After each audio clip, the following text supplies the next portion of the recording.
Assalamu alaikum, dear students. I hope you will be fine. Today we are going to wind up chapter number 2.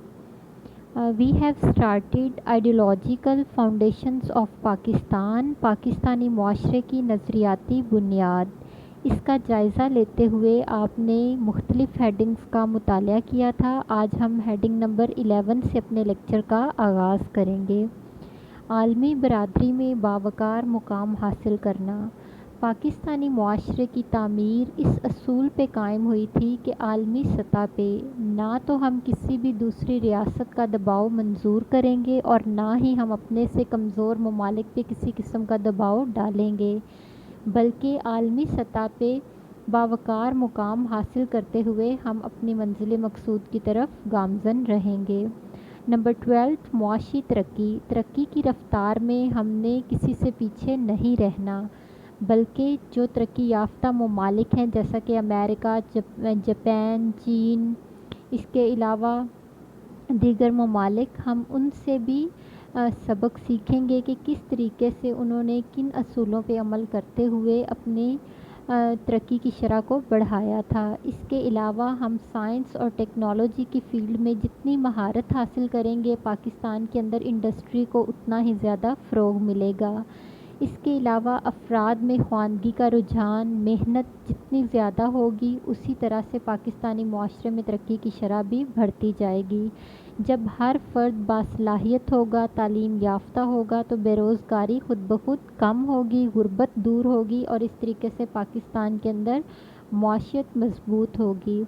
Number 13, कौमी परचम और कौमी तराने का एहतराम. कौमी परचम और कौमी तराना ये दोनों चीज़ें हमारी कौमी इक़दार में शामिल हैं और इनके साथ हमारे कौमी जज्बात वाबस्ता हैं. रिसेंटली आपने 14 अगस्त पे भी इन जज्बात की नुमाइंदगी करते हुए पूरी आवाम को देखा है. जब तक हमारे दरमियान बतौर कौम अपने कौमी परचम और कौमी तराने का एहतराम बाकी रहेगा, तब तक ही हम अपने कौमी नज़रियात का तहफ़्फ़ुज़ कर सकते हैं.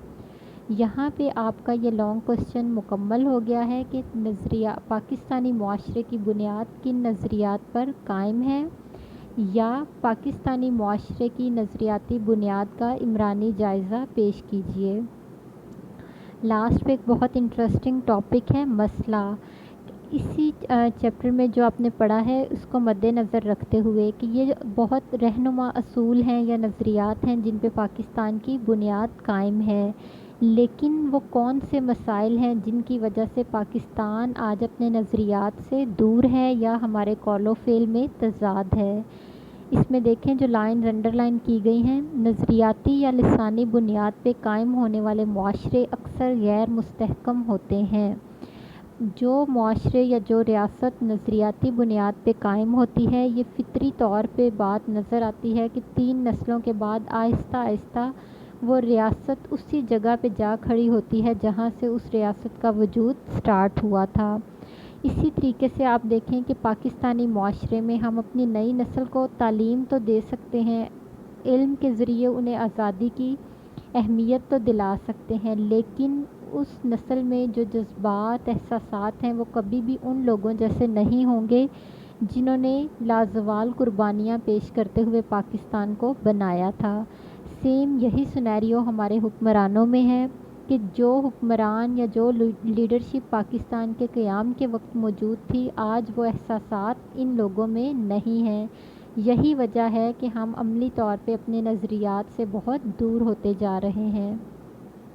और जैसे ही कोई रियासत या कोई कौम अपनी नज़रियाती बुनियाद को छोड़ती है तो उस कौम की दिफाई क़ुव्वत कमज़ोर हो जाती है और आहिस्ता आहिस्ता उस रियासत की जड़ें कमज़ोर होना शुरू होती हैं. लिहाजा किसी भी रियासत या पाकिस्तान की बका के लिए ये ज़रूरी है कि हमने अपने नज़रियात को ज़िंदा रखना है. ज़िंदा सिर्फ़ हमने उनको किताबों की हद तक नहीं बल्कि अमली सूरत में रखना है. इसके लिए ज़रूरी है कि हम अपनी इनफरादी और इज्तमाई आज़ादी या अपनी ज़ाती ख्वाहिशात को तर्क करके अपनी सकाफ़ती और मजहबी आज़ादी की तरफ बढ़ें. जो चीज़ें हमने अपने नज़रियात में देखी हैं, सुनी हैं, उन चीज़ों पे हमने अमल करना है. یہاں تک یہ چیپٹر مکمل ہو گیا. اس کی ایکسرسائز دیکھیں. 3 ڈفرینٹ اسٹیٹمنٹس ہیں لیکن تینوں کا جواب آپ کا یہی سنگل لانگ کوسچن بنتا ہے. پاکستانی لوگوں یا پاکستانی معاشرے کی نظریاتی بنیاد کن کن باتوں پر قائم ہے؟ یہ آپ ساری ہیڈنگز لکھیں گے. نمبر 2 نظریہ کیا ہے؟ سب سے پہلے آپ نظریے کی ڈیفینیشن لکھیں گے. دین آپ ڈیٹیل میں پاکستانی معاشرے کی نظریاتی بنیاد ڈسکس کریں گے. لاسٹ پہ سیم وہی اسٹیٹمنٹ پاکستانی قوم کے نظریات کا عمرانی جائزہ لیجئے. اس کے بعد آپ لوگوں نے اس کے ساتھ ہی اس کی ایکسرسائز کو کور کرنا ہے جس میں سمپلی 5 شارٹ کوسچنس دیے گئے ہیں اور اس میں ٹوٹل 11 MCQs ہیں.